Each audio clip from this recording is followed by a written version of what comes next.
Uma das desvantagens de gravar os episódios logo no dia anterior a saírem é que às vezes estou cansado. Eu estou um bocadinho cansado porque tive de sair para, neste caso foi para comprar um bilhete de metro e de autocarro para o meu filho, que vai amanhã numa atividade da equipa de futsal onde ele está, que é algo que é muito importante para ele. Talvez eu venha a falar disso daqui a uns tempos. Amanhã vão dar uma volta, vão do autocarro, precisava do bilhete, não tínhamos aqui nenhum e tive de sair agora bastante tarde e decidi ir a pé porque faz bem para pensar e também para, enfim, para escrever este episódio, porque os episódios também se escrevem e às vezes escrevem-se na cabeça, o que é que eu ia falar hoje. E estava, portanto, aqui na rua a andar, ainda demorei uns bons 40 minutos, o que foi bom, porque apetecia mandar. E estava a olhar à minha volta e via os carros a circular e lembrei-me do episódio de ontem e lembrei-me também de um comentário que recebi no Facebook quando partilhei o episódio. E esta é uma das vantagens de fazer os episódios logo no dia anterior, é que posso reagir a novidades e falar daquilo que me dizem rapidamente. E esse comentário era um comentário curioso porque eu partilhei a descrever o que disse ontem, que aquele mapa, deixei uma fotografia no Facebook do mapa, disse que era um mapa de uma altura em que ainda se andava à esquerda e o Jorge Afonso, um amigo meu do Facebook, daquelas pessoas que conheço do Facebook, disse-me que não era bem assim, que na verdade, de facto, em 1928 a circulação passou a ser pela direita, como é hoje. Mas antes disso, a circulação não era propriamente pela esquerda como é na Inglaterra hoje em dia. Simplesmente era uma circulação bastante anárquica.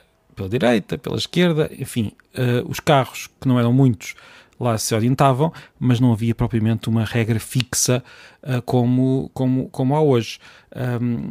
Foi um bom comentário. Eu estive depois também a ver, porque ele também me enviou e eu estive à procura, alguns jornais e alguns documentos da época. Os condutores de facto sentiram uma mudança. Alguns diziam que hoje está tudo ao contrário, portanto houve de facto aqui uma mudança, mas a mudança não é tão limpa, se quisermos, tão simples como nós pensaríamos ou como eu descrevi ontem. Este tipo de anacronismos subtis, porque reparem, o que se passou foi, nós hoje sabemos que há um lado certo da estrada para circular. Até 1928 esta noção não era assim, ou seja, não havia propriamente um lado certo para circular. Ou seja, nós olhamos para o passado e tentamos aplicar a forma como nós vemos as coisas hoje em dia. Isto também acontece noutros casos. Por exemplo, nós muitas vezes olhamos para a nossa história e dizemos Portugal é independente desde o século XII. E de facto houve qualquer coisa no século XII. Portugal tornou-se um reino, Dom Afonso Henriques tornou-se um reino, tornou-se um rei, mas o conceito de independência era muito... Ou melhor, não havia um conceito de independência, havia um conceito de interligações entre reis, entre o Papa, entre o imperador, entre condes. Era uma teia de relações individuais, no sentido em que era entre os vários nobres. Não havia propriamente a noção, como há hoje, de um país com uma fronteira, com uma soberania bastante bem definida, que acaba ali e começa a colar. Mesmo quando Portugal entrou na coroa hispânica em 1580, esta noção ainda não era bem como é hoje. Foi um processo longo e provavelmente só no século XIX é que podemos falar de países com o sentido que nós damos hoje à palavra. Países que são, de certa forma, iguais. Ou seja, o Luxemburgo é um grão-ducado, mas também é um país, e nesse sentido de país é igual a Portugal. Tem a mesma soberania sobre o seu território que Portugal tem, e isto há 200, 300, 400 anos não faria muito sentido. Estes anacronismos, bem, são muito diferentes, este da estrada e este dos reinos, mas penso que espero ter explicado onde é que eu quero chegar. Nós muitas vezes aplicamos a forma como o mundo se organiza hoje ao passado e nem sempre funciona bem. Mas pronto, a verdade é que Portugal começou a circular à direita. Em Portugal começámos a circular à direita em 1928. Aliás, o dia da grande campanha foi dia 1 de julho. Começámos a circular, começou por Lisboa, depois passou para o resto do país. Antes disso era outro mundo, outra época. E eu lembrei-me disto enquanto estava agora a passear e a ver os comentários que recebia e a conversar também pelo telemóvel, porque eu sei que nós dizemos muito mal dos telemóveis, mas também se tem algumas conversas interessantes pelo telemóvel. Lembrei-me também, neste contexto da circulação, da direção de circulação.